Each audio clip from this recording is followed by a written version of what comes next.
On se suicide pour mettre fin à un état de souffrance qui n'est plus acceptable et gérable. C'est-à-dire que la personne est tellement envahie par sa souffrance on appelle ça la crise suicidaire. Il y a des étapes qui sont en entonnoir. Donc au début, les pensées sont ah ben, ça pourrait résoudre mon problème. Puis petit à petit, ça devient la seule solution pour résoudre mon problème. Et après, on peut envisager les modalités de passage à l'acte. On commence à définir un schéma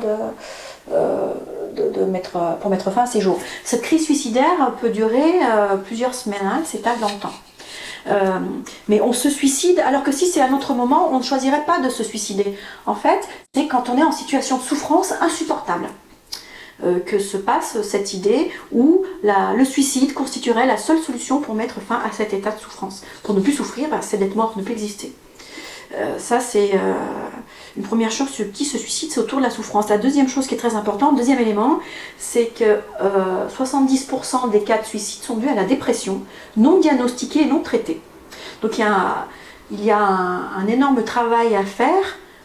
De nombreuses tentatives de suicide et de suicide pourraient être évitées si les dépressions étaient bien plus diagnostiquées et traitées.